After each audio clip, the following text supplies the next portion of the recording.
بسم اللہ الرحمن الرحیم۔ جھلک جب دکھا دے مدینہ مدینہ۔ اللہ تعالیٰ کے نبی حضرت محمد صلی اللہ علیہ وسلم نے مدینہ مدینہ میں فرمایا، تم ضرور قسطنطنیہ فتح کرو گے۔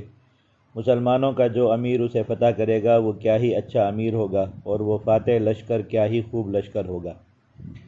آقا صلی اللہ علیہ وسلم کی یہ آواز مبارک مدینہ مدینہ میں اس وقت گونجی جب ظاہری طور پر قسطنطنیہ کی فتح کا دور دور تک کوئی امکان نہیں تھا، مگر جن کو شرح صدر نصیب ہو جائے وہ ضرور یقین کرتے ہیں اور دل میں بٹھا لیتے ہیں۔ بس اسی دن سے حضرات صحابہ کرام کی نظریں اس عظیم الشان شہر پر اسلامی پرچم لہرانے کے لیے بے تاب ہو گئیں۔ آپ قسطنطنیہ کی تاریخ پڑھیں، یہ شہر دنیا بھر کے شہروں میں بہت بلند مقام رکھتا تھا۔ کسی جغرافیہ دان نے تو یہاں تک کہہ دیا کہ اگر ساری دنیا ایک ملک بن جائے تو اس کے دارالحکومت کا مستحق قسطنطنیہ شہر ہی ہوگا۔ یہ بات تو خیر درست نہیں۔ مکہ مکرمہ روئے زمین کا مرکز ہے اور مدینہ مدینہ روئے زمین کا دل ہے۔ اگر اس بات کی تفصیل میں جاؤں تو اصل موضوع رہ جائے گا۔ مسلمانوں کے دل میں اپنے آقا محمد صلی اللہ علیہ وسلم کے فرمان کا کتنا مقام ہے، اندازہ ان حملوں سے لگائیے جو مسلمانوں نے حضرت سیدنا امیر معاویہ رضی اللہ عنہ کے دور میمون سے لے کر عثمانی سلطان مراد کے زمانے تک قسطنطنیہ پر کیے۔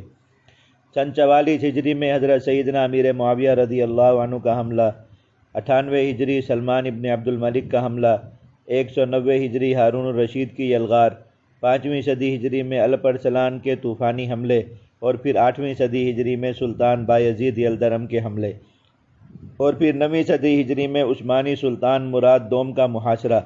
بہت عجیب داستان۔ حضرت آقا مدنی صلی اللہ علیہ وسلم کے نامعلوم کتنے پروانوں نے قسطنطنیہ کی فصیلوں کے نیچے آخری سانس لیا، اور معلوم نہیں کتنوں کی قبریں ان فصیلوں سے باہر حضرت سیدنا ابو ایوب انصاری رضی اللہ عنہ کے پڑوس میں بنی، مگر قسطنطنیہ فتح نہ ہوا۔ اتنی کوششوں اور بظاہر ناکامیوں کے باوجود مسلمانوں کے دل کی روشنی اور جذبہ کم نہ ہوا۔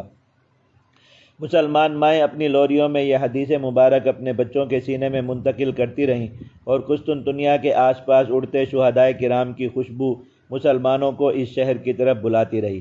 اور پھر بالآخر تقریباً 850 سال بعد وہ دن آ گیا جس کے بارے میں آپ صلی اللہ علیہ وسلم نے مسلمانوں کو خوشخبری دی تھی کہ تم ضرور بضرور قسطنطنیہ فتح کرو گے۔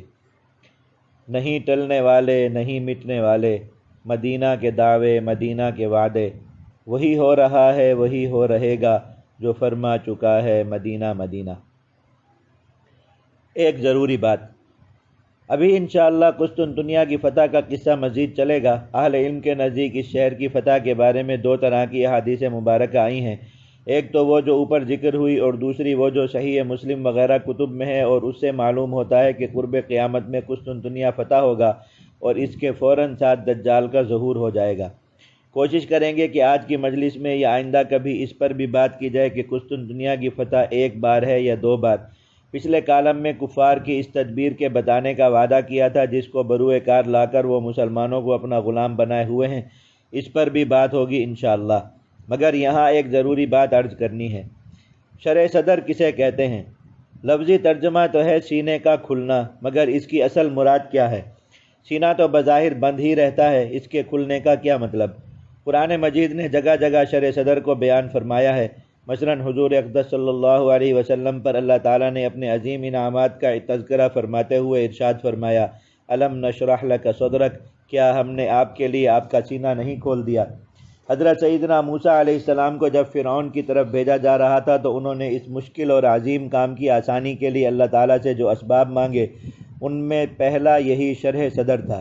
قال رب اشرح لی صدری، موسیٰ علیہ السلام نے کہا اے میرے رب میرا سینہ کھول دیجئے۔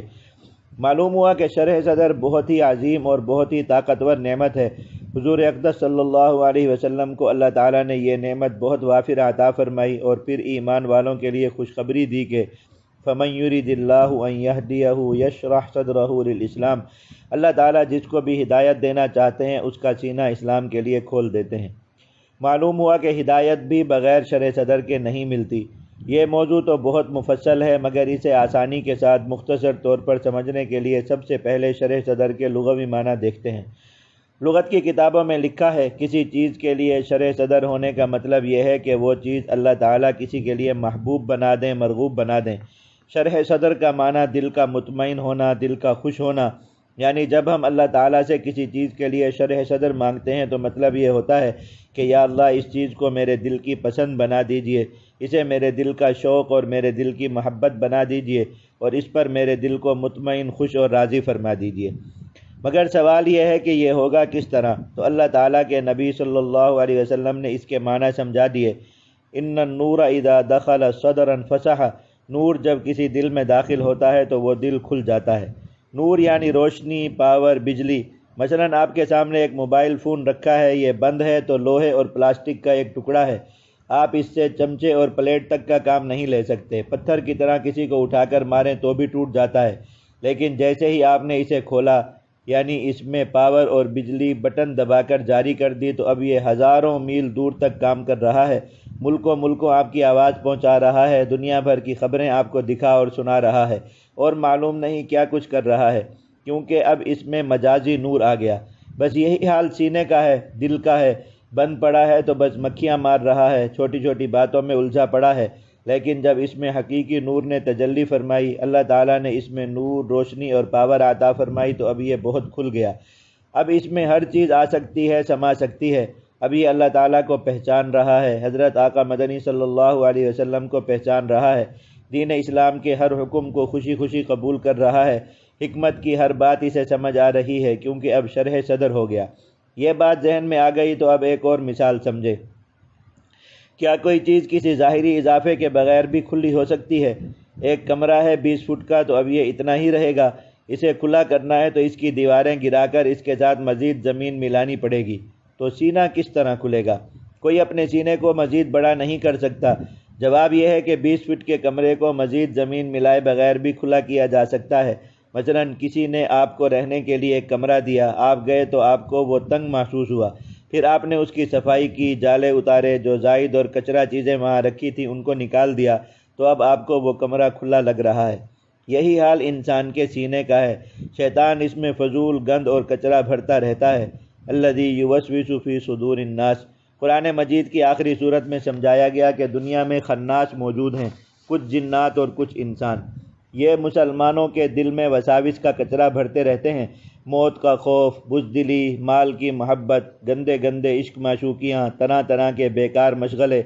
جب کسی دل میں یہ چیزیں بھر جائیں تو وہ دل اور سینہ، بلکہ وہ انسان کتنا چھوٹا اور کتنا بے مقصد ہو جاتا ہے، اپنی چھوٹی سی خواہش اور محبت کے پیچھے ذلیل ہوتا ہے، خودکشی تک کر لیتا ہے۔ لیکن اگر اس سینے کو پاک کیا جائے، صاف کیا جائے اور اس میں اللہ تعالیٰ کے نور کے لیے جگہ بنائی جائے، تو اب یہی سینہ اور یہی انسان پورے عالم کے لیے سوچ رہا ہے، ساری انسانیت کو فائدہ پہنچا رہا ہے، اور ایسے ایسے کام کر رہا ہے جن کاموں کو عام آدمی سوچ بھی نہیں سکتے۔ یہ دیکھیں، سن 857 ہجری ہے، یعنی 1453 عیسوی۔ آج حضور اقدس صلی اللہ علیہ وسلم کے غزوہ خندق کے موقع پر فرمائے ہوئے ارشاد کہ تم ضرور قسطنطنیہ فتح کرو گے پر تقریباً 850 سال گزر چکے ہیں، مگر ایک 22 سال کا نوجوان سلطان محمد ثانی اس فرمان پر عمل کرنے کے لیے دن رات ایک کیے ہوئے ہے۔ شرح صدر دیکھیں کہ اتنی سی عمر میں اسے یقین ہے کہ ہم نے یہ کام ضرور کرنا ہے۔ وہ نوجوان تھا، بہت مضبوط، طاقتور اور خوبصورت۔ اس کا سینہ بند ہوتا تو وہ بھی اپنی اتنی بڑی سلطنت کے مزوں میں ڈوب جاتا۔ اس کے دربار میں اس کے لیے خوبصورت ملکاؤں کی کمی نہیں تھی۔ وہ مشرقی یورپ کا گورا حسن بے شمار باندیوں کی صورت میں اس کے آس پاس بلکہ اس کے قبضے میں تھا۔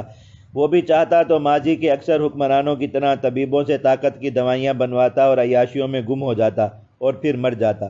وہ چاہتا تو دن رات شکار اور تفریحات میں گزارتا، طرح طرح کے پکوان بنواتا اور یاروں دوستوں کی محفل میں اپنی زندگی برباد کر دیتا۔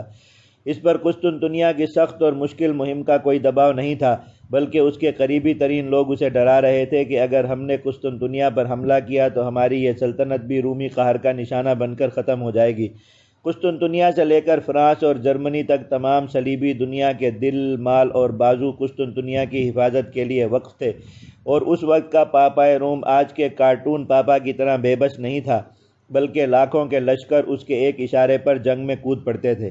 ایسے حالات میں ایک کم عمر مسلمان حکمران کا قسطنطنیہ پر حملہ کرنا پوری دنیا کی صلیبی طاقتوں کو اپنا دشمن بنانے کے مترادف تھا۔ مگر سلطان محمد کا سینہ کھل چکا تھا۔ سینہ کھل جائے تو خوف اور وسوسے بہت دور بھاگ جاتے ہیں۔ ایک اور عظیم ہستی یاد آ گئی۔ صدیقین کے امام حضرت سیدنا ابوبکر صدیق رضی اللہ عنہ، جب آپ نے مرتدین سے اور زکوٰۃ کا انکار کرنے والے نام نہاد مسلمانوں سے ایک ساتھ جہاد کا ارادہ فرمایا تو اہل مدینہ اس فیصلے پر حیرت اور پریشانی میں ڈوب گئے۔ ظاہری حالات تھے بھی ایسے کہ تمام مجاہدین کو اس جنگ میں بھیجنے سے خود ریاست مدینہ سخت خطرے میں آ سکتی تھی۔ صحابہ کرام رضوان اللہ تعالی علیہم اجمعین میں سے کوئی جہاد کا مخالف نہیں تھا، جہاد تو ان کی رگوں اور دلوں میں بستا تھا، بس ظاہری حکمت کا تقاضا یہ تھا کہ ایک دم دو محاذوں پر جنگ نہ چھیڑی جائے، فی الحال ایک محاذ کو لیا جائے۔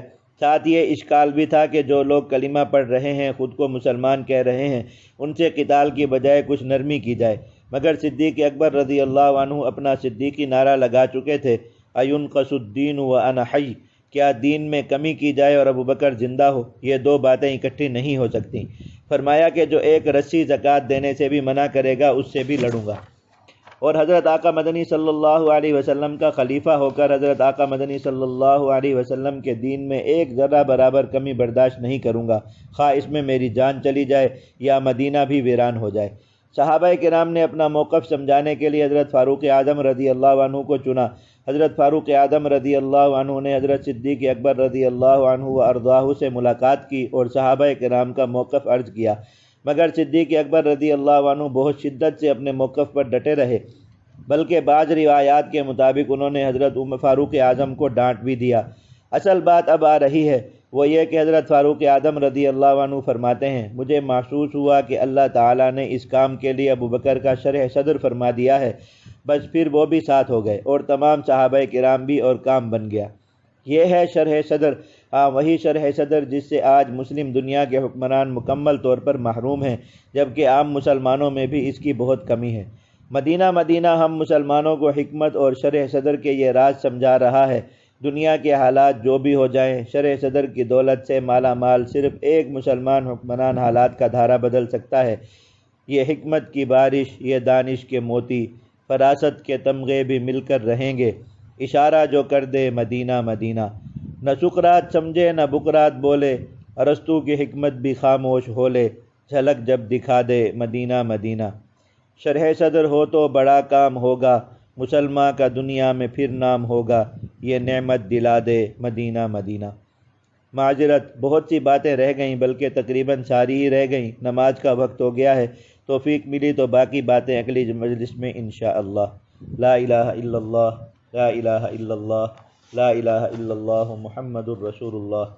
اللہم صلی علی سیدنا محمد وآلہ وصحبہ وبارک وسلم تسلیما کثیرا کثیرا۔ لا الہ الا اللہ محمد الرسول اللہ۔